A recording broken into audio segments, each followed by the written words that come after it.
Solvita is at the forefront of grafting technology. Since 1986, our organization has distributed more than 10 million allografts, supporting our mission to save and enhance lives around the world.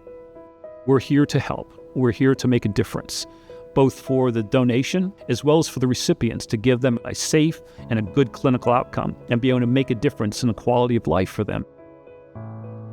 I'm Chris Gordon. I'm a plastic surgeon here at Dayton Children's, and we got involved in separating a set of conjoined twins, and they presented some unique problems for reconstruction that were really beyond what was available. We have these conversations all the time, pretty routinely. In many cases, they'll come to us and they know exactly what they want, maybe even have a prototype that they can slide across the table and say, this is the type of tissue or graft that I need for the type of clinical application. And then they'll say, can you make it or not? We are encountering really unique problems that there's no great solution for, and so we had to really focus on innovation. Solvita obviously had quite a bit of capability and also maybe the right mindset in terms of the way to explore these types of problems together. The problem was presented that we had two conjoined twins who were joined at the head, and that we were going to develop a graft that, once they were separated, would basically be the basis of their new skulls.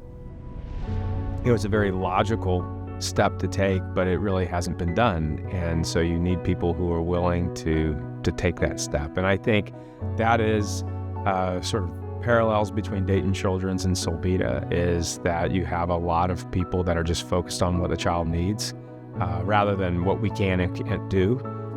It's just, so if you kind of take that mindset, you can really build great collaborations, and that's what happened. We sat down and did some brainstorming, and out came a new process to take cadaver skulls and make them into something that's suitable for using as a substitute skull. To be able to use something that will grow with the twins, that is not like a metal plate or anything like that, was just something groundbreaking.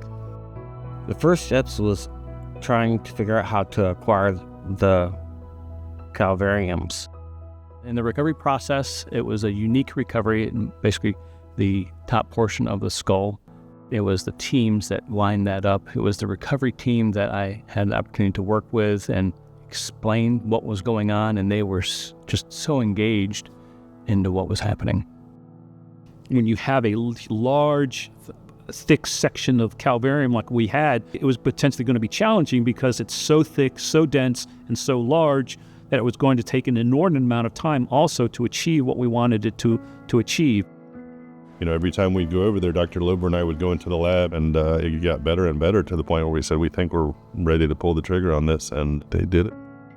It wouldn't happen without the donor families and the donors. I think the most important thing is there were a lot of dedicated people who wanted to make this happen, and they did. They worked long hours. They put a lot of procedures in place. They asked a lot of questions to the call center, tissue receiving, manufacturing, distribution, PE&D. They ensured that we did this 100% correct. I mean, once the calvariums left here, it was just like for us, it was waiting. We just waited. How's it going? Until Dr. Gordon told us it was a success. Augusto was just talking up a storm, and Pedro is really showing all the signs of wanting to walk on his own now. They're doing great, and they're really happy, and everybody loves them. It's representative of the role that we play. As an industry leader, I think we're always looking to increase our footprint dynamically in the United States and globally. We're a global company, and certainly the story of these two boys and what their needs were, I mean, this was life-changing dramatically and really life-saving. Reminds all of us why we do what we do. There's really no limit to what you can accomplish if you don't care who gets the credit. And so, being aligned with other people who feel the same way, and we're just really focused on how do we solve this problem for these kids, it's just, you develop the best partnerships doing that. Wow. Good job. We love what we do. Saving and enhancing lives. It just makes you feel like what you come to work and do every day is worth it.